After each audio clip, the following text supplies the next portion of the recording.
तो मूवी के स्टार्ट में हमें एक लड़की को ड्राइव करते हुए दिखाया जाता है। सड़क के चारों तरफ पहाड़ थे और अचानक होने वाली इन पहाड़ों में लैंडस्लाइडिंग की वजह से लड़की की कार का एक्सीडेंट हो जाता है। ऐसे में उसकी कार स्लिप होकर पहाड़ों में फंस जाती है। वो बहुत ज्यादा जख्मी हो चुकी थी। ऐसे में एक रेस्क्यू हेलीकॉप्टर ठीक टाइम पर उसे बचाने के लिए आता है। इस रेस्क्यू टीम का लीडर है ली, जो कि मूवी का मेन कैरेक्टर भी है। वो अपने साथी को पहले इस लड़की को कार से निकालने के लिए भेजता है। जो आदमी जाकर उस लड़की को तो कार से बाहर निकाल लेता है, पर अब वो खुद भी वहाँ फंस चुका था। अब इन दोनों को बचाने के लिए रे ने एंट्री की और हेलीकॉप्टर से लटकते एक रस्सी की मदद से खुद लटकते हुए वो इन दोनों को संभाल कर वापस हेलीकॉप्टर में लाने में कामयाब भी हो गया। ये सब बहुत खुश थे। फाइनली इन्होंने लड़की की जान बचा ली थी, लेकिन उसकी कार नीचे पहाड़ों में ही गिर गई थी। खैर, अब सीन कट होकर हम कैलिफोर्निया यूनिवर्सिटी में डॉक्टर लॉरेंस को देखते हैं। वो एक सिस्मोलॉजिस्ट है जो जमीन पर आने वाले अर्थक्वेक्स यानी ज़लज़लों पर रिसर्च करते हैं। अभी वो अपने स्टूडेंट्स को 1964 में आए कैलिफोर्निया के एक ज़लज़ले के बारे में बता रहे थे, जो इतना भयानक था कि मानो कई एटम बम के हमले कर दिए गए हों। इसकी तबाही के असरात कई साल तक कैलिफोर्निया ने देखे। लॉरेंस बताते हैं कि ऐसा खतरनाक सिलसिला 150 साल में एक मर्तबा जरूर आता है। वो बताते हैं कि कैलिफोर्निया की सेंट एंड्रयूज की फोर्ट लाइन बिल्कुल जमीन की टेक्टोनिक प्लेट्स के ऊपर है, यानी कि अर्थक्वेक का खतरा इस जगह पर सबसे ज्यादा है। थोड़ी देर बाद हमें दिखाया जाता है कि जब डॉक्टर लॉरेंस अपने ऑफिस में थे, तब उनके एक कलीग उनके पास आते हैं और उन्हें बताते हैं कि अभी एक ज़लज़ला आया है। ये लोग फौरन अपना काम छोड़कर उस ज़लज़ले की शिद्दत को नापने के लिए चले जाते हैं। ये दोनों जाते हैं एक बहुत बड़े डैम के ऊपर, जहाँ से इन्हें इस अर्थक्वेक की शिद्दत को नापना था। और जब ये लोग ये काम कर रहे थे, एकदम से इनकी मीटर के ऊपर वेव्स चेंज हो जाती हैं। वेव्स का इतनी तेजी से बढ़ जाना खतरे से खाली नहीं था। इससे पहले कि लोग कुछ सोचते या करते, यहाँ एक बहुत ही भयानक ज़लज़ला आ जाता है। असल में वेव्स का बढ़ना ज़लज़ला आने की एक निशानी थी। सभी लोग अपनी जान बचाने के लिए वहाँ से भागते हैं। डॉक्टर लॉरेंस के कलीग भी अपनी जान बचाने के लिए यहाँ से भाग रहे होते हैं कि उन्हें तभी वहाँ डैम में फंसी हुई एक बच्ची नजर आ जाती है, जिसकी जान बचाते हुए वो जैसे ही आगे बढ़ते हैं तो एक और बड़ा ज़लज़ले का झटका उन्हें वहीं रोक देता है। वो उस बच्ची को बचाने के लिए डॉक्टर लॉरेंस की तरफ गिरा देते हैं और तभी आने वाला एक और भयानक झटका उस पूरे डैम को बर्बाद कर देता है, जिसमें डॉक्टर लॉरेंस के साथी मारे जाते हैं। सीन कट होकर हम रे को देखते हैं, जिसे इमरजेंसी में उसी डैम पर आने का मैसेज मिला है, जिस डैम के ऊपर वो ज़लज़ला आया था। बहुत से लोग वहाँ फंसे हुए थे। जाने से पहले नायक अपनी बेटी को बाय कहता है, जो कि आजकल अपनी मोम के साथ रहती थी। यानी रे और उसकी वाइफ का डिवोर्स हो चुका था और रे की बेटी अपनी मोम और अपनी मोम के फियांसे के साथ रहती थी। डेनियल को आज किसी मीटिंग के सिलसिले में सैन फ्रांसिस्को जाना है, जिसमें वो एमा और ब्लैक को भी अपने साथ लेकर जाने वाला था। सैन फ्रांसिस्को में ब्लैक को एक लड़का मिलता है। उस लड़की के साथ उसका छोटा भाई भी था, जिन दोनों से बात करके ब्लैक को बहुत अच्छा लगता है और जल्द ही इन तीनों में दोस्ती हो जाती है। खैर, यहाँ हमें दिखाया जाता है वो डैम जो ज़लज़ले की वजह से तबाह हुआ था, उस तबाही की खबर अब पूरी दुनिया में फैल चुकी थी। क्योंकि ज़लज़ले के टाइम पर डॉक्टर लॉरेंस वहीं पर थे, इसलिए रिपोर्टर डॉक्टर लॉरेंस का इंटरव्यू लेने के लिए आई थी। वो डॉक्टर लॉरेंस से सवाल करती है, बताएं कि वहाँ पर ज़लज़ला कैसे आया था। इससे पहले कि डॉक्टर लॉरेंस कोई जवाब देते, डॉक्टर लॉरेंस के दो स्टूडेंट घबराते हुए उनके पास आते हैं। उनके पास कोई रिपोर्ट थी और जैसे ही ये रिपोर्ट डॉक्टर लॉरेंस ने देखी तो वो भी घबरा गए। उन्हें मालूम हुआ था कि सेंट एंड्रयूज के अंदर एक बहुत ही बुरा ज़लज़ला आने वाला है। ये सिलसिला इतना खतरनाक साबित होने वाला था कि वो आसपास के सभी शहरों को भी अपने लपेट में ले लेता। इस सिलसिले को आने में थोड़ा ही वक्त रह गया था, यानी इनके पास इतना वक्त भी नहीं था कि उन शहरों से लोगों को पहले ही बाहर निकाल लिया जाए। यहाँ हम रे की वाइफ एमा को देखते हैं, जो एक बिल्डिंग के टॉप पे एक रेस्टोरेंट में मीटिंग कर रही थी। अचानक उसके टेबल पे रखी सारी चीजें हिलने लग जाती हैं। असल में ज़लज़ला शुरू हो चुका था। इसी बिल्डिंग के साइड व्यू में हम देखते हैं कि वहाँ मौजूद सभी ब्रिजेस टूट चुके हैं।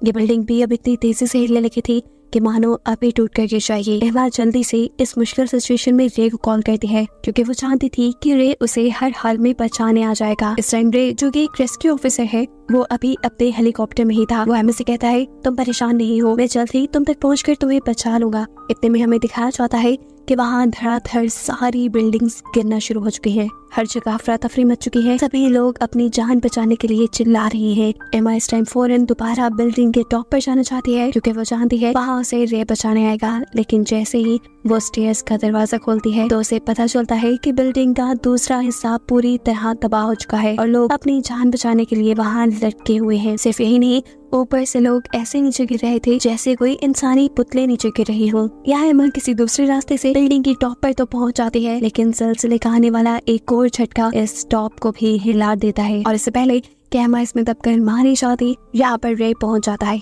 वो जल्दी से एक नेट एमा की तरफ फेंकता है और एमा उस नेट की तरफ बढ़ने लगते हैं। दिखाया जाता है कि पीछे से एक बहुत बड़ी बिल्डिंग एमा के ऊपर गिरने वाली थी और इससे पहले कि एमा उसके नीचे दबकर मर जाती, एमा नेट का सहारा लेते हुए ऊपर चढ़ जाती है।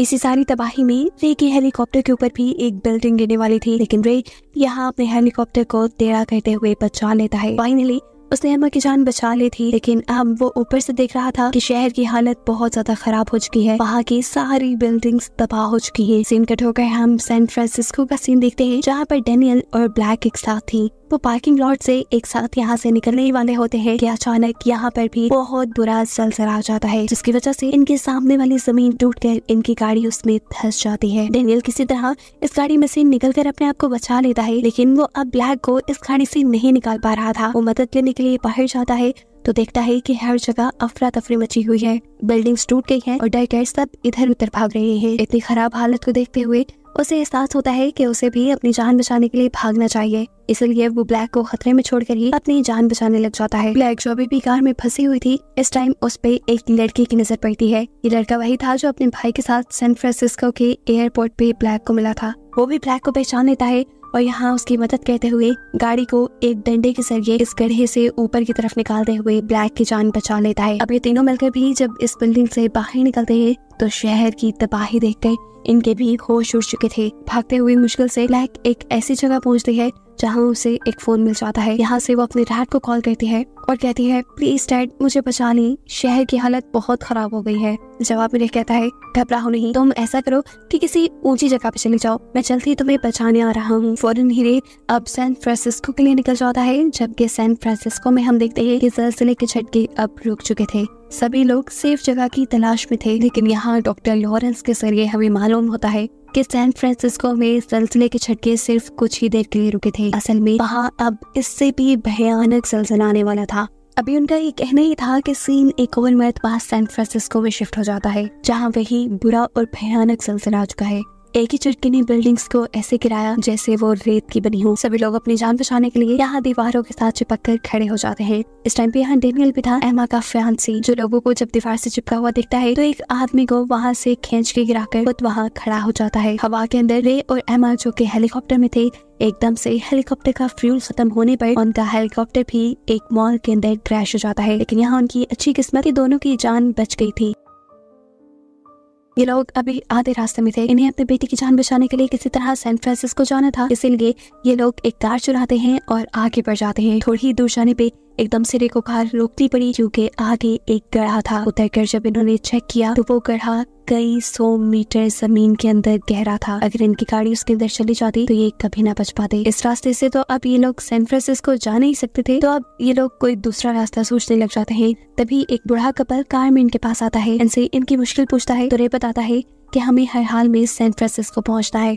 मालूम होता है कि बूढ़ा आदमी एक पायलट था और उसके पास अपना प्राइवेट प्लेन भी था, जिसे वो रे को दे देता है ताकि वो लोगों की जान बचा सके। रे इस प्लेन में बैठकर अब सैन फ्रांसिस्को के लिए निकल जाता है। फाइनली ये लोग सैन फ्रांसिस्को तो पहुंच जाते हैं, लेकिन रे देखता है कि एयरपोर्ट पे प्लेन को रेंट करने की कोई जगह ही नहीं रही, इसलिए वो एमा को लेकर चलते प्लेन से नीचे की तरफ कूद जाता है। नीचे स्टेडियम था। अब वो यहीं से अपनी बेटी को कांटेक्ट करता है और कहता है, ब्लैक तुम्हें स्टेडियम की तरफ आना होगा। लेकिन ब्लैक स्टेडियम की तरफ नहीं आ सकती थी क्योंकि स्टेडियम शहर के दूसरे कोने में था और बहुत दूसरे। जो भी करना था अब रे को ही करना था। बाहर जाकर वो करीब ही समुद्र को देखता है और उसे आइडिया आता है कि वो समुद्र के रास्ते से भी ब्लैक तक पहुंच सकता है। ये लोग तेजी से आगे बढ़ रहे थे कि अचानक इन्हें नजर आता है कि बादल बहुत तेजी से नीचे की तरफ आ रहे हैं, लेकिन करीब जाकर पता चलता है कि ये बादल नहीं थे बल्कि सुनामी था, समुद्र में आने वाला तूफान, जिसकी बहुत बड़ी सी लहर बहुत सारी बोट्स को अपने लपेट में ले चुकी थी।